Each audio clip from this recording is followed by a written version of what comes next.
Assalamualaikum warahmatullahi wabarakatuh. Kami peserta Latsar CPNS kelompok 3 angkatan 9 gelombang 3 tahun 2022 dari Kabupaten Purwakarta.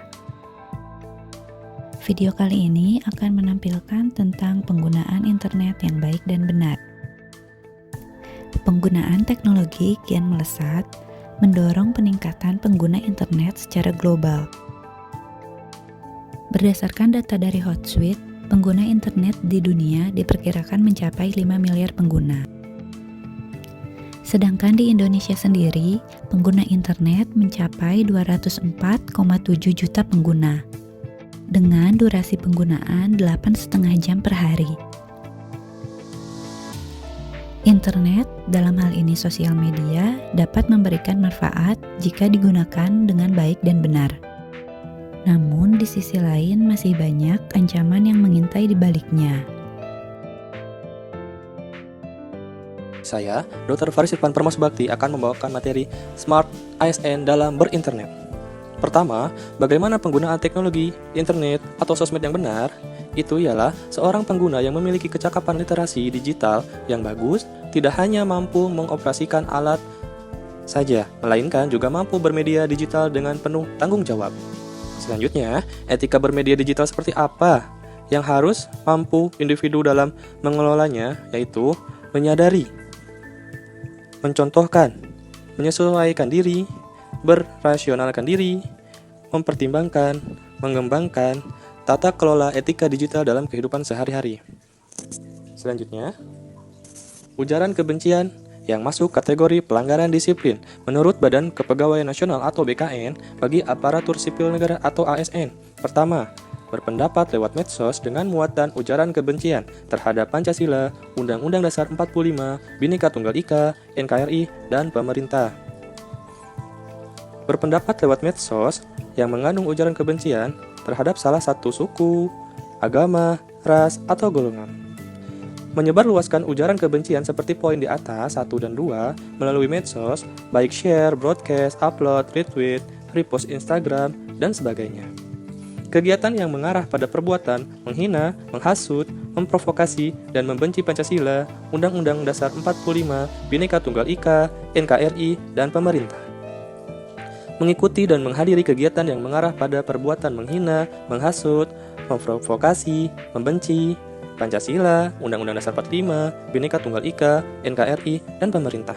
Selanjutnya, menanggapi atau mendukung sebagai tanda setuju dalam berpendapat sesuai pada poin 1 dan 2 dengan memberikan like, dislike, love, retweet, dan komen di medsos.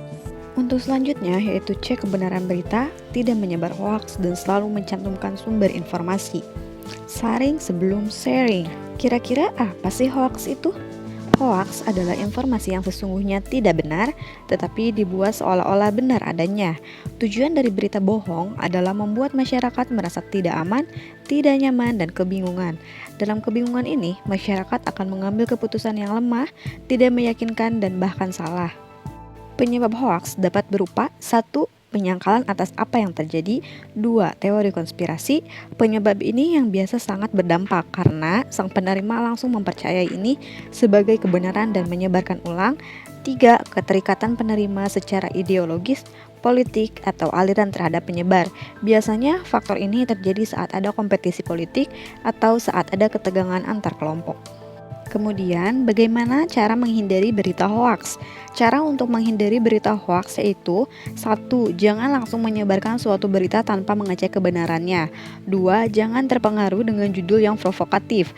Judul yang provokatif bertujuan agar hoaks banyak yang share. 3. Teliti dan cermati alamat situs. Pastikan sumber informasi dari berita yang punya kredibilitas. Dilihat apakah media yang kredibel juga memberitakan. 4. Teliti keaslian foto, karena banyak sekali foto yang diedit untuk menyebarkan hoaks ini agar terlihat sangat meyakinkan. Yang kelima yaitu baca berita sampai selesai. Isu SARA adalah salah satu isu yang sedang berkembang dengan pesat di Indonesia belakangan ini.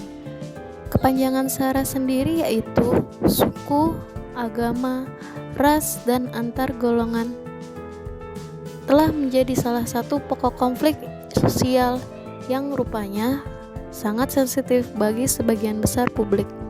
Salah satu alasannya adalah karena multikulturalisme yang terdapat dalam kehidupan masyarakat Indonesia. Stop penyebaran isu sara karena dapat menimbulkan konflik antar sesama dan memecah persatuan Indonesia.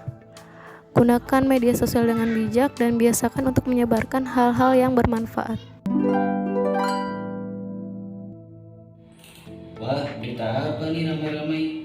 Coba lihat dulu deh. Penyalahgunaan data pribadi konsumen menjadi sorotan publik dan menimbulkan kegelisahan. Maling data pribadi pun bisa siapa saja, mulai dari pengelola fintech, perbankan maupun oknum lainnya. Apa saja kecerobohan yang membuat data pribadi Anda bocor dan bagaimana cara mencegahnya? Ani Rami sudah punya datanya untuk Anda. Silakan Ani.